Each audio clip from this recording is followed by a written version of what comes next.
What is share? A share is the smallest unit in the total share capital of a company.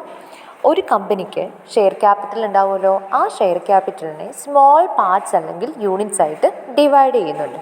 അപ്പോൾ ഈ ഓരോ small പാർട്ടിനെ അല്ലെങ്കിൽ ആ ഓരോ യൂണിറ്റിനെയുമാണ് നമ്മൾ ഷെയർ എന്ന് പറയുന്നത്. അതുപോലെ തന്നെ ഈ share represent the ownership of the share holder in the company. അതായത് ആ ഒരു കമ്പനിയിൽ ഒരു ഓണർഷിപ്പ് റെപ്രസെൻറ്റ് ചെയ്യുന്ന ഒരു ഡോക്യുമെൻ്റാണ് ഷെയർ എന്ന് പറയുന്നത്. അതുപോലെ ഓരോ ഷെയറിൻ്റെയും വാല്യൂ, ആ ഓരോ ഷെയറിന് ഒരു വാല്യൂ ഉണ്ട്. ആ വാല്യൂ മോണിറ്ററി ടേംസിൽ നമ്മൾ എക്സ്പ്രസ് ചെയ്യും. അപ്പോൾ ആ വാല്യൂവിനെ നമ്മൾ ഫേസ് വാല്യൂ അല്ലെങ്കിൽ നോമിനൽ വാല്യൂ എന്നാണ് പറയുന്നത്. ഇനി ഈ കമ്പനിയിലെ ഷെയർസ് ഓൺ ചെയ്യുന്ന ആ ഷെയർസിൻ്റെ ഓണേഴ്സ് ആരൊക്കെയാണോ അല്ലെങ്കിൽ ഷെയർസ് ഹോൾഡ് ചെയ്യുന്നവരെ നമ്മൾ ഷെയർ ഹോൾഡർ എന്നാണ് പറയുന്നത്. ഷെയർസ് മെയിനായിട്ടും 2 ടൈപ്സ് ഉണ്ട്: equity shares and preference shares. ആദ്യമേ തന്നെ നമുക്ക് ഈക്വിറ്റി ഷെയർസ് നോക്കാം. Equity shares represent ownership in A company. ഒരു കമ്പനിയിലെ റിയൽ ഓണേഴ്സ് എന്ന് പറയുന്നത് ഈക്വിറ്റി ഷെയർ ഹോൾഡേഴ്സ് ആയിരിക്കും. അപ്പോൾ equity shares ownership, real ownership represent ചെയ്യുന്ന ഷെയർസാണ് ഈക്വിറ്റി ഷെയർസ് എന്ന് പറയുന്നത്. Equity share holders real owners ആയതുകൊണ്ട് തന്നെ അവർക്ക് കമ്പനിയിൽ എന്തുണ്ട്, വോട്ടിംഗ് റൈറ്റ് ഉണ്ട്. ആ കമ്പനിയിൽ എന്തൊക്കെ ഡിസിഷൻസ് ആണോ എടുക്കുക അല്ലെങ്കിൽ എന്തെല്ലാം മീറ്റിംഗ്സ് ആണോ കണ്ടക്ട് ചെയ്യുക, അപ്പോൾ അതിലൊക്കെ വോട്ടിംഗ് റൈറ്റ് ഉള്ള ഷെയർ ഹോൾഡേഴ്സാണ് ഈക്വിറ്റി ഷെയർ ഹോൾഡേഴ്സ്. ഇനി ഈക്വിറ്റി ഷെയർസ് കോമൺ ഷെയർസ് എന്നും ഓർഡിനറി ഷെയർസ് എന്നും കൂടി അറിയപ്പെടുന്നുണ്ട്. ഇനി ഇതിൻ്റെ ഇമ്പോർട്ടൻ്റ് ആയിട്ടുള്ള കുറച്ച് ഫീച്ചേഴ്സ് എന്തൊക്കെയാണെന്നുള്ളത് നോക്കാം. ഈക്വിറ്റി ഷെയർ ഹോൾഡേഴ്സിന് അവർ എത്രത്തോളം ഷെയർസ് ആണ് ഹോൾഡ് ചെയ്യുന്നത് അതിന്മേലൊരു റിട്ടേൺ കിട്ടും. ആ റിട്ടേണ് അല്ലെങ്കിൽ ആ ഒരു ഇൻകത്തിന് ഡിവിഡൻഡ് എന്നാണ് പറയുന്നത്. ഈ ഡിവിഡൻഡ് ഫിക്സഡ് ആയിരിക്കില്ല. അതായത് പ്രോഫിറ്റ് എത്രയുണ്ട് ആ പ്രോഫിറ്റിൻ്റെ ഒരു സെർട്ടെയിൻ പാർട്ടായിരിക്കും ഇവർക്ക് ഡിവിഡൻഡായിട്ട് കിട്ടുന്നത്. അതൊരു ഫിക്സഡ് റേറ്റിലായിരിക്കില്ല. പ്രോഫിറ്റ് കൂടുതലാണെങ്കിൽ കൂടുതൽ ഡിവിഡൻഡ് കിട്ടും, പ്രോഫിറ്റ് കുറവാണെങ്കിൽ കുറവ് ഡിവിഡൻഡ് ആയിരിക്കും ഉണ്ടാവുക. അതുപോലെ ഈ equity shares involves higher risk. അതായത് ഹയർ റിസ്ക് ക്യാരി ചെയ്യുന്ന ഷെയർസാണ് equity shares. Higher risk carry ചെയ്യുന്നത് കൊണ്ട് തന്നെ ഇവർക്ക് എന്ത് കിട്ടും, ഈ കമ്പനി നല്ലൊരു രീതിയിലാണ്, നല്ല പ്രോഫിറ്റ് ഏൺ ചെയ്യുന്ന കമ്പനിയാണെന്ന് വെച്ചാൽ ഹയർ റിട്ടേൺസും ഇവർക്ക് കിട്ടുന്നതാണ്. അപ്പോൾ ഹൈ റിസ്ക്കുമാണ്, അതുപോലെ തന്നെ ഹൈ റിട്ടേൺസ് കിട്ടാൻ ചാൻസ് ഉള്ള ടൈപ്സ് ഓഫ് ഷെയർസാണ് ഈക്വിറ്റി ഷെയർസ്. ഇനി ഒരു പ്രത്യേകത എന്താണെന്ന് വെച്ചാൽ എല്ലാ പേയ്മെൻറ്റും നടത്തിയതിന് ശേഷം മാത്രമേ ഈക്വിറ്റി ഷെയർ ഹോൾഡേഴ്സിൻ്റെ പേയ്മെൻറ്റ് കിട്ടുള്ളൂ.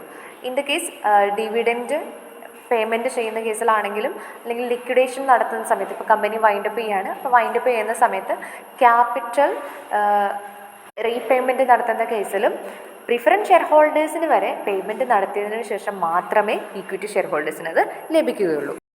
ഇനി പ്രിഫറൻസ് ഷെയർസ് എന്താണെന്നുള്ളത് നോക്കാം. Preference shares are those shares which enjoy certain preferences or priority. അതായത് ഈക്വിറ്റി ഷെയർ ഹോൾഡേഴ്സിനെ കമ്പയർ ചെയ്യുമ്പം കുറച്ച് പ്രിഫറൻസസ് അല്ലെങ്കിൽ പ്രയോറിറ്റി എൻജോയ് ചെയ്യുന്ന ഷെയർസിനെയാണ് പ്രിഫറൻസ് ഷെയർസ് എന്ന് പറയുന്നത്. അപ്പോൾ ഇത് ഏതൊക്കെ രീതിയിലാണ് ഇനി പ്രിഫറൻസ് കിട്ടുന്നത് എന്നുള്ളത് പറയാം. ഫസ്റ്റ് കേസ് എന്ന് പറയുന്നത് in the payment of dividend pay ചെയ്യുന്ന കേസിലാണ്. അതായത് പ്രിഫറൻസ് ഷെയർ ഹോൾഡേഴ്സിനായിരിക്കും ഫസ്റ്റ് ഡിവിഡൻറ്റ് പേ ചെയ്യുക.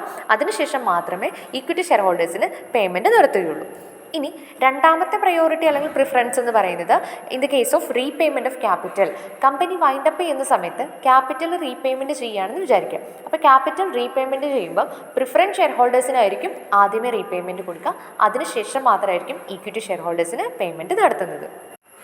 ഇനി പ്രിഫറൻസ് ഷെയർ ഹോൾഡേഴ്സിന് ഒരു ഫിക്സഡ് റേറ്റ് ഓഫ് ഡിവിഡൻറ്റ് മാത്രമായിരിക്കും പേയ്മെൻറ്റ് നടത്തുന്നത്. ഓക്കെ, അപ്പോൾ അവിടെ പ്രോഫിറ്റ് ആ ഒരു കമ്പനിക്ക് കൂടുതലുണ്ടെങ്കിലും കുറവ് സംഭവിച്ചാലും എല്ലാം ഒരു ഫിക്സഡ് റേറ്റിലുള്ള, അതായത് അവിടെ കമ്പനി ഓൾറെഡി ഒരു റേറ്റ് അവിടെ ഫിക്സ് ചെയ്ത് വെച്ചിട്ടുണ്ടായിരിക്കും. ഇപ്പോൾ 5%, 10% അങ്ങനെ. അപ്പോൾ ആ ഒരു റേറ്റിലുള്ള എമൗണ്ട് ഓഫ് ഡിവിഡൻറ്റ് മാത്രമേ ആർക്ക് കിട്ടുള്ളൂ, പ്രിഫറൻസ് ഷെയർ ഹോൾഡേഴ്സിന് റിട്ടേൺ ആയിട്ട് കിട്ടുള്ളൂ. ഇനി ഇതിൻ്റെ കുറച്ച് ഫീച്ചേഴ്സ് നമുക്ക് നോക്കാം. ആദ്യത്തെ ഫീച്ചർ എന്ന് പറയുന്നത് ഫിക്സഡ് ഡിവിഡൻഡ് ആണ്. അതായത് preference share holders will get only fixed rate of dividend. അവർക്ക് ഫിക്സഡ് റേറ്റിലുള്ള ഡിവിഡൻഡ് മാത്രമേ കിട്ടുള്ളൂ. ഓക്കെ, അപ്പോൾ കമ്പനി ഫിക്സ് ചെയ്ത് വെച്ചിട്ടുള്ള റേറ്റ് ഓഫ് ഡിവിഡൻഡ് എന്താണോ ആ റേറ്റിൽ മാത്രമേ അവർക്ക് ഇൻകം കിട്ടുള്ളൂ. അല്ലാതെ പ്രോഫിറ്റ് കൂടി എന്ന് പറഞ്ഞുകൊണ്ട് അവരുടെ ആ ഒരു ഡിവിഡൻറ്റിൻ്റെ എമൗണ്ട് കൂടില്ല. ആ ഒരു ഫിക്സഡ് റേറ്റിലുള്ള ഡിവിഡൻഡ് മാത്രമേ അവർക്ക് കിട്ടുള്ളൂ. ഇനി അടുത്തതെന്ന് പറയുന്നത് non voting rights. Preference share ഹോൾഡേഴ്സിന് കമ്പനിയുടെ മേജറായിട്ടുള്ള ഡിസിഷൻസിന് മേൽ വോട്ടിംഗ് റൈറ്റ് ഒന്നും ഉണ്ടാവില്ല. ഇനി പ്രിഫറൻസ് ഷെയർ ഹോൾഡേഴ്സുമായിട്ട് റിലേറ്റഡ് ആയി വരുന്ന മാറ്റേഴ്സിൽ മാത്രമേ അവർക്ക് വോട്ടിംഗ് റൈറ്റ് ഉണ്ടാവുള്ളൂ. അല്ലാത്ത ഒരു കേസിലും പ്രിഫറൻസ് ഷെയർ ഹോൾഡേഴ്സിന് അവിടെ വോട്ടിംഗ് റൈറ്റ് ഇല്ല. കാരണം ഒരു റിയൽ ഷെയർ ഹോൾഡേഴ്സ് അല്ല. റിയൽ ഷെയർ ഹോൾഡേഴ്സ് ആയിട്ട് നമ്മൾ കൺസിഡർ ചെയ്യുന്നത് ഈക്വിറ്റി ഷെയർ ഹോൾഡേഴ്സിനാണ്. സോ പ്രിഫറൻസ് ഷെയർ ഹോൾഡേഴ്സിന് മെജോറിറ്റി കേസസിലും വോട്ടിംഗ് റൈറ്റ് ഉണ്ടാവില്ല. ഇനി ഇവിടെ ഈക്വിറ്റി ഷെയർസിന് കമ്പയർ ചെയ്യുമ്പം കുറച്ച് റിസ്ക് കുറച്ച് ഹോൾഡ് ചെയ്യുന്ന ഷെയർസാണ് പ്രിഫറൻസ് ഷെയർസ് എന്ന് പറയുന്നത്. അപ്പോൾ ലെസ് റിസ്ക്കിയാണ്, റിസ്ക് കുറവാണ്. സോ അതുകൊണ്ട് തന്നെ അവർക്കൊരു ഫിക്സഡ് റേറ്റ് ഓഫ് റിട്ടേൺ തന്നെ അവിടെ കിട്ടുള്ളൂ. ഹയർ റേറ്റിലുള്ള റിട്ടേൺ ഇവിടെ എക്സ്പെക്റ്റ് ചെയ്യുന്നില്ല. പിന്നെ അടുത്തൊരു ഫീച്ചർ എന്ന് പറയുന്നത് get priority in repayment of capital. അതായത് നമ്മളിപ്പോൾ കമ്പനി വൈൻഡപ്പ് ചെയ്യാണ്, ഷട്ട് ഡൗൺ ചെയ്യുന്നൊക്കെ കേസിൽ ക്യാപിറ്റൽ റീപേയ്മെൻറ്റ് ചെയ്യുമ്പം ഈക്വിറ്റി ഷെയർ ഹോൾഡേഴ്സിനേക്കാൾ മുൻപ് ഒരു പ്രിഫറൻസ് ആർക്കുണ്ട്? Preference share ഹോൾഡേഴ്സിനുണ്ട്.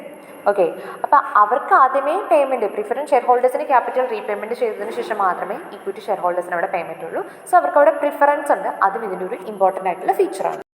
റിലേറ്റ് ചെയ്ത് നമ്മൾ യൂസ് ചെയ്യുന്ന ഒരു ടൈമാണ് stock. Stock is a consolidation of fully paid shares. Fully paid ഷെയർസിൻ്റെ കൺസോളിഡേഷൻ അല്ലെങ്കിൽ ഷെയർസിൻ്റെ ഒരു സെറ്റ്, അതിനെ ഒരുമിച്ചൊരു ബണ്ടിലാക്കുന്നതിനെയാണ് സ്റ്റോക്ക് എന്നതുകൊണ്ട് ഉദ്ദേശിക്കുന്നത്. അപ്പോൾ സ്റ്റോക്കിന് അവർ ഡെഫിനിറ്റ് ആയിട്ടുള്ളൊരു വാല്യൂ ഇല്ല, അതായത് എക്സാക്റ്റ് ആയിട്ടുള്ളൊരു വാല്യൂ ഇല്ല. നമ്പർ ഓഫ് ഷെയർസ് നമ്മൾ എന്ത് ചെയ്യാണ്? നമ്മൾ ഒരുമിച്ചാക്കുന്നതിനെയാണ്, ഒരുമിച്ചൊരു ബണ്ടിൽ പോലെ ആക്കുന്നതിനെയാണ് സ്റ്റോക്ക് എന്ന് നമ്മൾ പറയുന്നത്.